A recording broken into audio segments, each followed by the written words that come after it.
All right, what's going on, YouTube? So I told you before, I have a lot of new equipment coming in. A lot of it pertains to the decision to try out a calcium reactor. So I just got this in today. I'm kind of getting, you know how it goes. You order a bunch of different things, and they're coming in one piece at a time. A lot of the stuff I got from different places due to availability. So bulk reef supply was sold out of these. So I had to find it at another place. But as you'll notice, I went with this one, which is overkill for my tank. This tank is 100 gallons. With the sump, it holds about, I guess I have about 20 gallons in that. So about 120 gallons total. Of course, right now, there's nothing but a few sticks in it or a few frags. I wanted to go ahead and get it early, set up and going, do some testing, just, kind of get my hands on it and basically get some experience with it, I guess, before I start loading my tank down with more Acropora. Excuse me.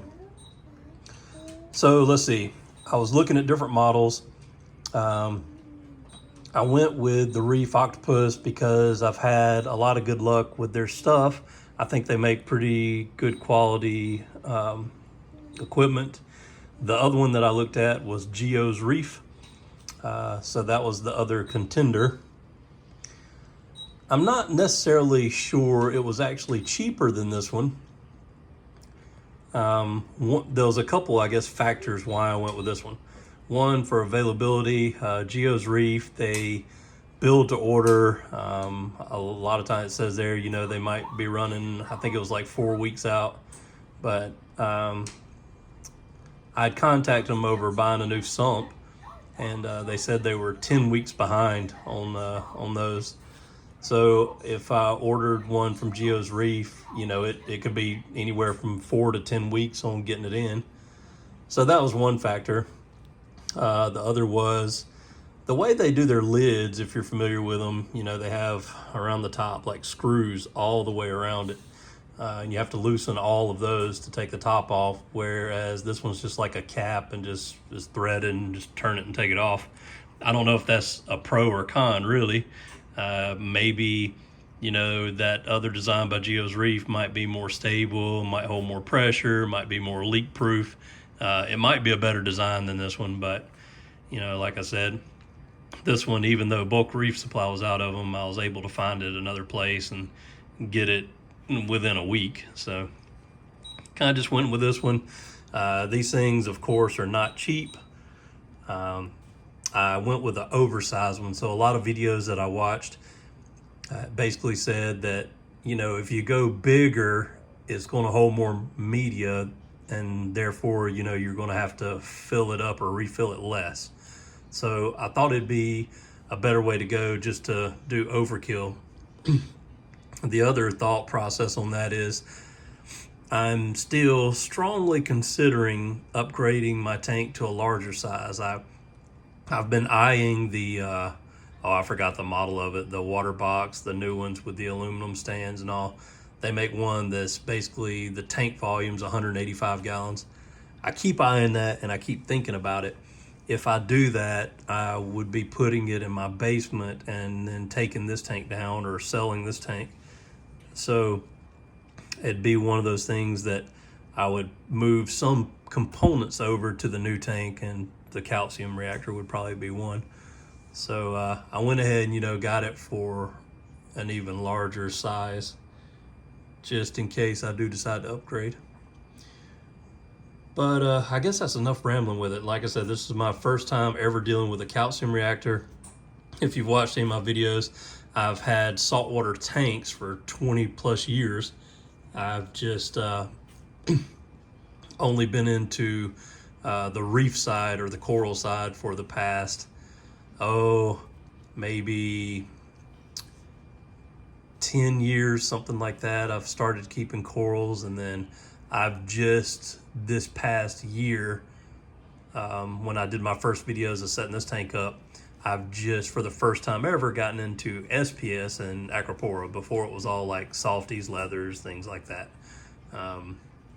So kind of a little bit of new territory for me, even though, you know, like I said, I've been messing around with it for, I guess, a little over a year now. I'm trying to learn more of the ins and outs to focus on SPS, and I really want to do an SPS dominated tank now. So I've just never had one and want to really try my hand at it. So what my plan is, if you've watched videos before, I bought a calc stirrer. I'm probably going to reincorporate that with this. However, I did watch, Chris from ACI Aquaculture or whatever. He's been on multiple channels. His big thing is using Kalkwasser, but don't use it in a reactor. Use it in more of a sealed container, and you mix a less amount of it, but you mix it so it completely dissolves in the water and is more concentrated.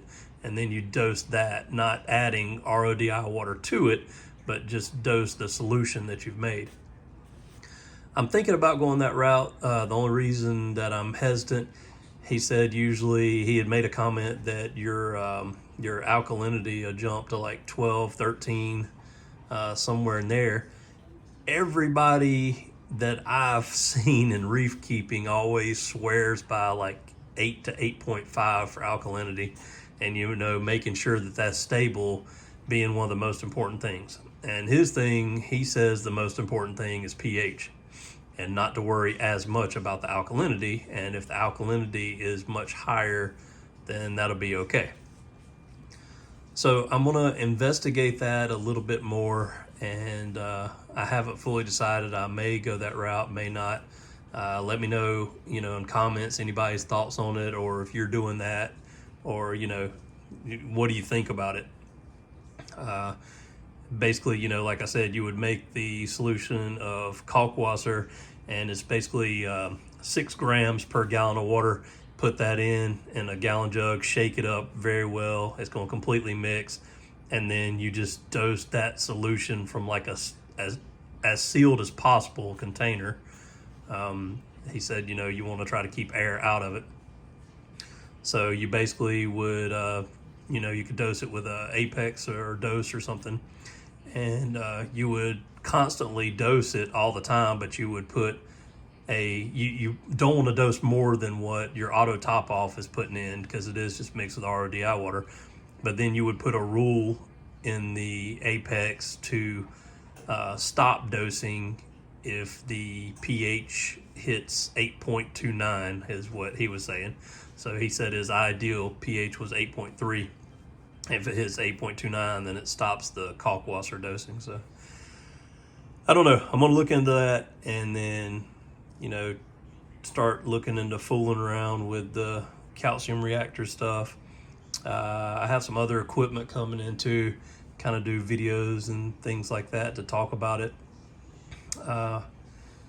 And yeah, I mean, let me know. Like I said, some of this stuff is new to me, so I don't have a lot of experience and knowledge to share with you.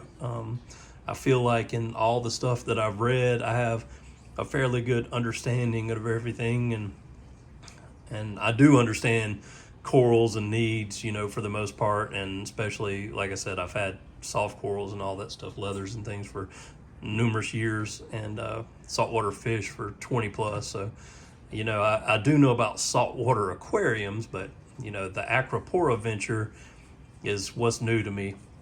And, you know, as I do these videos, feel free in the comments to correct me on anything. Let me know, you know, if I say anything that's off or needs to be corrected, or even general advice, you know, from people that are more experienced as far as SPS and Acropora.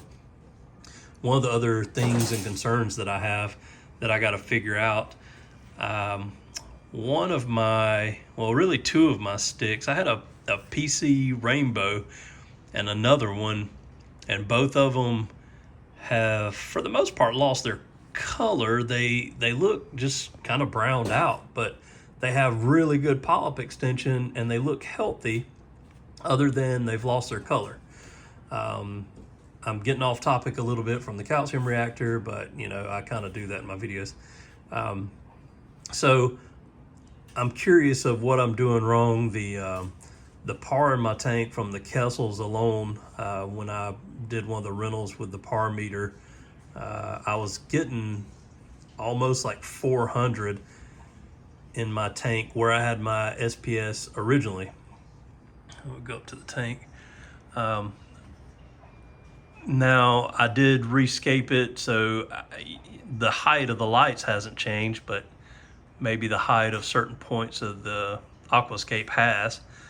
So I'm not sure, if it's going to be exactly the same now, but I feel like I had plenty of light.